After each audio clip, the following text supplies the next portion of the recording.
김성훈 변호사와 함께 조금 더 자세히 알아보겠습니다. 자, 제가 정리를 한번 해봤는데 변호사님께서 한번 요약해 주실까요?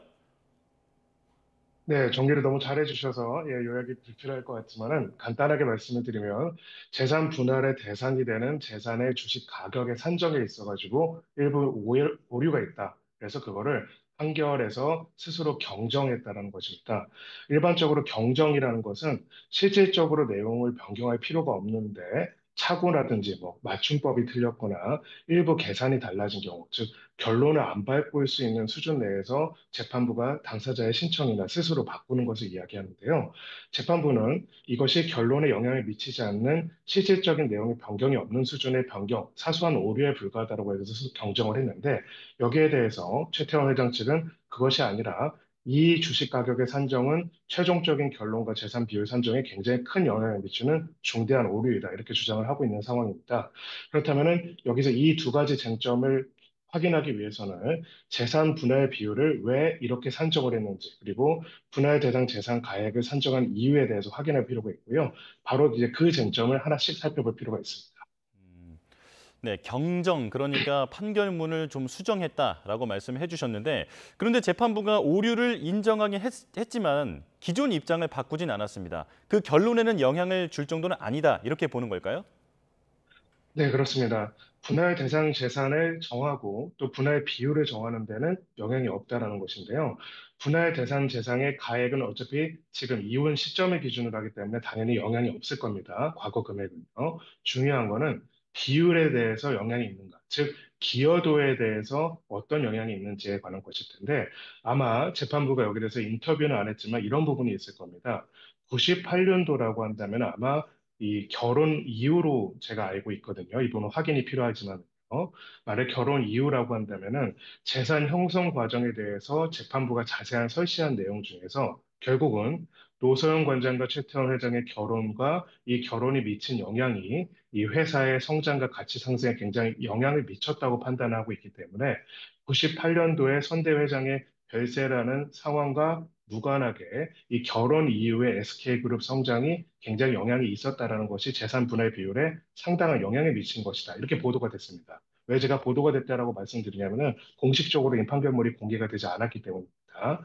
만약에 그렇다고 한다면은 이 선대 회장의 가치가 선대 회장 때의 가치가 상승분이라고 하더라도 이 가치가 상승분이 재산 분할 비율에서 노사연 관장 측의 분할 비율과 완전히 무관한 것이 아닐 수도 있다라는 게 현재 재판부, 그러니까 2심 재판부의 판단의 가능성이 있다. 이렇게 추론해 볼 수가 있습니다.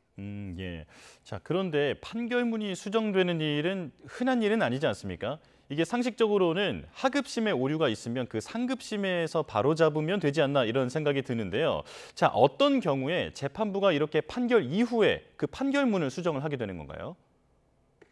네, 판결의 경정이 사실 꽤 자주 있지는 않지만 그렇다고 아주 드물지는 않습니다. 특히나 이렇게 상속이나 유산같이 계산식이 복잡하거나 이런 경우에 당사자가 신청하거나 아니면 재판부가 봤을 때 일부 오류가 있는 경우에 오기를 바로잡기 위해서 하는 경우가 있는데요.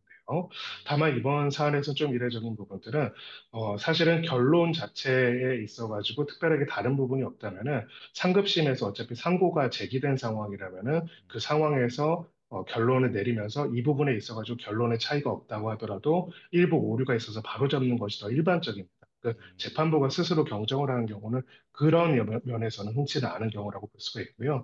아마 이 사건과 관련돼서 굉장히 세계의 이혼이라고 불릴 정도로 많은 관심이 있고 또 문제 제기가 있는 상황이기 때문에 재판부 스스로 오류 부분에 있어가지고 오류가 없다는 것들, 즉 오류가 있다면 이 부분에 대해서 명확하게 하고 정확하게 말하자면은 이런 부분과 결론이 무관하다는 것들을 명확하게 하고 싶다라는 어떤 의지를 표명한 것이다. 이렇게 볼 수도 있을 것 같습니다. 예. 자, 그래서 최태원 회장 측은 이번에 바뀐 내용을 두고 대법원에서 결론을 바꿔보겠다라고 하는 의지가 강합니다. 자, 실제로 이번 판결의 경정으로, 그러니까 수정으로 3심에서 쟁점이 뭐가 될 거라고 보십니까? 네, 결론은 이제 과연 재산 분할 비율의 산정의 근거가 달라지느냐라고 볼 수가 있습니다. 아까 이제 최태원 회장 측은 이야기한 것처럼 이 사건에 있어가지고 선대 회장의 기여로 인해가지고 가치 상승한 분야가 이렇게 크게 있다고 한다면은 노소영 관장 측의 내조로 인한 부분들은 상당히 줄어들어야 하기 때문에 이 부분만큼의 재산 분할 비율은 달라져야 한다는 게 전 주장의 취지인데요.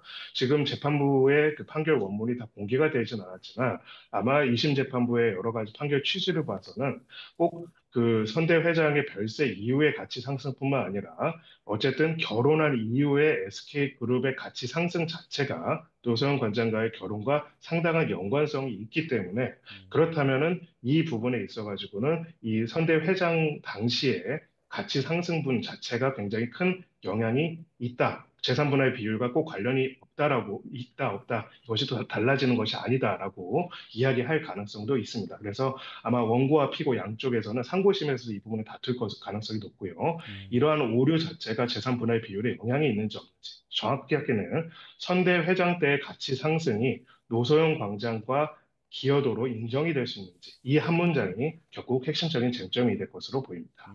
네네.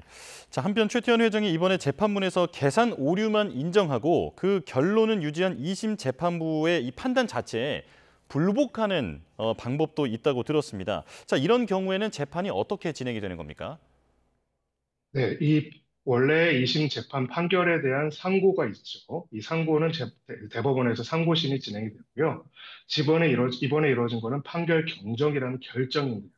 이 결정에 대해서는 즉시 항고를 하게 된다면 항고심이 진행이 될 수가 있습니다. 그래서 항고심에서 이것이 경정이라는 실질적인 내용을 바꾸지 않는 경정 절차로 다투어지는 것이 맞는지에 대한 것들이 별도로 또 다루어지게 되고, 만약 그것이 적법하지 않다라고 본다면은 이 경정 자체가 인정이 안 되기 때문에 기존에 있는 그 경정이 만약에 무효로 취소가 된다. 만약에 이것이 경정으로 적법하지 않은 것으로 보게 된다면요. 두 개의 사건이 진행이 되는데 결론적으로 최종적으로 이 경정이 인정이 안 됨으로써 원래 경정 전에 있는 2심의 판결을 기준으로 대법원은 판단하게 된다. 이렇게 보시면 됩니다. 네.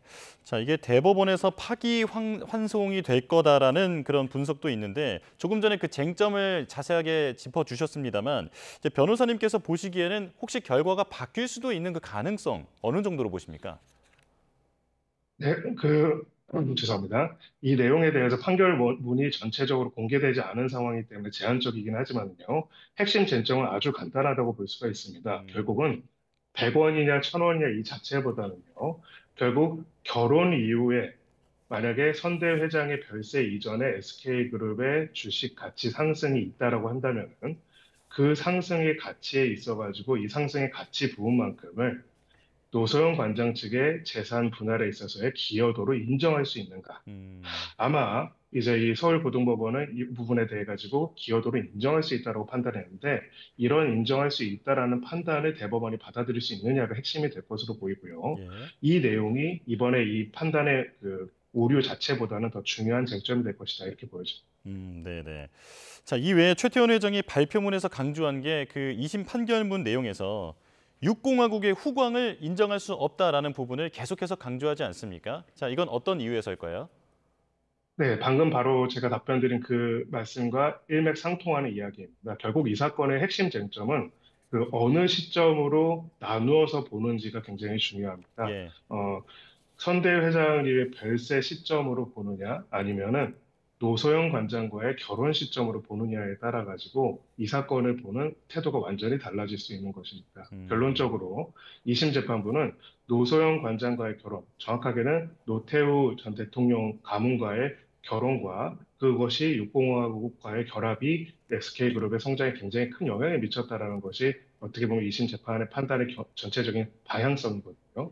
바로 이 부분이 결국 상고심에서의 쟁점이 될 것으로 보이고요. 결국 이 쟁점에 대해서 당연히 최태원 회장 측에서는 그룹 차원에서도 그리고 본인 차원에서도 이 부분을 받아들일 수 없다라는 입장이고 결국 상고심에서도 이러한 2심의 판단을 인정할 수 있느냐 아니면 수용하지 못하느냐가 앞으로 이 사건을 다루는 데 있어가지고 결론을 바꾸는 데 여부의 핵심 쟁점이 될 것으로 보입니다. 그런 면에서는 이 선대 회장 당시의 주식 가치 상승액을 얼마로 판단했는지 그 자체보다도 선대 회장의 그 별세 시점의 기준으로 나누는 것보다도 노소영 관장의 결혼과 그 이후의 주식가치 상승을 소위 SK그룹 자체적인 노력으로 볼 것인지 아니면 노소영 관장과의 결혼들이나 육공화국의 후광으로 볼 것인지 그리고 육공화국의 후광으로 본다면 이것을 재산 분할의 기여도로 볼 것인지 이것이 바로 핵심적인 실질적 쟁점이다. 이렇게 볼 수가 있습니다. 예.